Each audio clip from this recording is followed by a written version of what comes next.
दूसरी ओर चार्ल्स पहुंचता है अपने स्कूल में, जहां पे वो देखता है रेवन को। रेवन आ गई होती है वहां पे नाइट क्रॉलर को लेकर के, और वो चार्ल्स को बताती है एरिक के बारे में कि कैसे एरिक की फैमिली को पुलिस वालों ने गलती से मार दिया है और वो फिर से बदले की आग में जलने लगा है। अब वो भाग करके जाता है सेरिब्रो में और वहाँ से कम्युनिकेट करने की कोशिश करता है एरिक से। वो एरिक से कहता है कि मुझे तुम्हारी बीवी और बच्चे की मौत का गम है, प्लीज़ मेरे पास वापस आ जाओ। लेकिन एरिक को चार्ल्स से बात करता एपोकलिप्स देख लेता है और अपनी पावर की हेल्प से वो उसका इस्तेमाल करने लगता है। और यहाँ पे सेरिब्रो में चारों तरफ दुनिया भर से कम्युनिकेशन होने लगता है एपोकलिप्स का, और हर देश अपनी मिसाइल को बाहर निकाल लेता है। इस बीच एपोकलिप्स चार्ल्स को वो ड्रीम भी दिखाता है जो जीन को दिखाई देता था, और चार्ल्स जान जाता है कि जीन जो सपना देखती थी वो सच होने वाला है, यानी दुनिया का अंत नज़दीक है।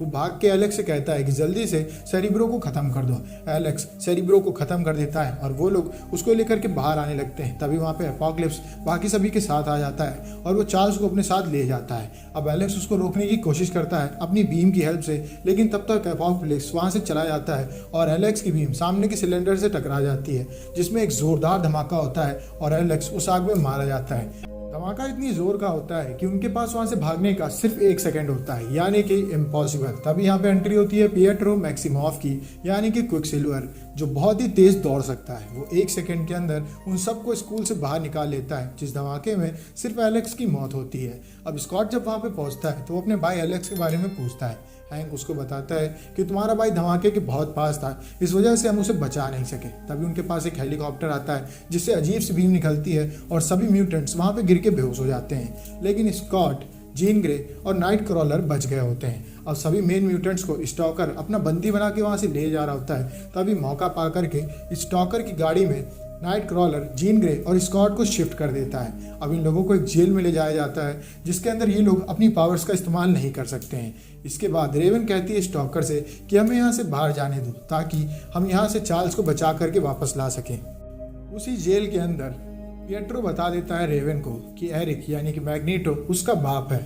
वहीं दूसरी ओर हम देखते हैं चार्ल्स को, जिसके थ्रू एपोकलिप्स अपना मैसेज दुनिया में सब लोगों को दे रहा होता है। चार्ल्स सबको बताता है कि एपोकलिप्स सभी इंसानों को जान से मार देगा, जो लोग बचेंगे वो उसकी नज़र में स्ट्रांग होंगे और बाकी सबकी मौत पक्की है। इस बीच वो एक सीक्रेट मैसेज जीन ग्रे को भी दे देता है, क्योंकि जीन टेलीपैथी का इस्तेमाल कर सकती है और उसके अंदर असीम शक्तियाँ हैं, तो वो जीन को बता देता है अपनी लोकेशन के बारे में। इसके बाद जीन वहाँ से बाकी म्यूटेंट्स को आज़ाद कराने का प्लान बनाती है। वो एक केज के पास पहुँचती है जिसके अंदर लोगन रहता है। वो लोगन को आज़ाद कराती है और लोगन बहुत ही खतरनाक तरीके से सभी सोल्जर्स को काटता हुआ आगे निकल जाता है। इसके बाद जीन उसके दिमाग को ठंडा करती है और लोगन गेट खोल करके बर्फ की तरफ भाग जाता है। अब जीन जाती है सभी लोगों के पास और उन लोगों को आज़ाद करा के वहाँ से बाहर आ जाती है। वहीं दूसरी ओर हम देखते हैं एपोकलिप्स को, जो एरिक से कहता है कि अपनी पावर का इस्तेमाल करके पूरी धरती की मैग्नेटिक फील्ड से सभी चीज़ें निकाल दो और इंसानों को ख़त्म कर दो। जो लोग बचेंगे वो हमारे काम के होंगे और वही आगे बढ़ सकते हैं, और एरिक ऐसा करने में लग जाता है। वहीं दूसरी ओर जीन बाकी सबको लेकर के उस लोकेशन में पहुंचती है जहाँ पे एक नकली पिरामिड बना होता है और उसके अंदर एपोकलिप्स चार्ल्स की बॉडी से अपनी बॉडी को ट्रांसफर कर रहा होता है। जीन कहती है कि हमारे पास बहुत कम समय है, हमें जल्दी से चार्ल्स को बचा करके यहाँ पे लाना होगा, वरना एपोकलिप्स जीत जाएगा। रेवन और पिएट्रो जाते हैं एरिक के पास, जो धरती को बुरी तरीके से खत्म कर रहा होता है। रेवन उसको रोकने की कोशिश करती है, लेकिन एरिक ने एक मैग्नेटिक फील्ड बनाई होती है जिसको तोड़ना उन लोगों की बस की बात नहीं होती है। रेवन उससे कहती है कि तुम्हारी बेटी और बीवी के अलावा भी तुम्हारी एक फैमिली है, यानी कि वो म्यूटेंट्स की बात कर रही होती है, पर एरिक के ऊपर उनकी बातों का ज़्यादा फर्क नहीं पड़ता है। वहीं दूसरी ओर हम देखते हैं नाइट क्रॉलर को, जो कैसे तैसे पहुँचता है चार्ल्स के पास, जिसके ऊपर एपोकलिप्स अपनी बॉडी ट्रांसफर का प्रोसेस कर रहा होता है, लेकिन वो उसको बचा करके शिप के अंदर टेलीपोर्ट कर देता है।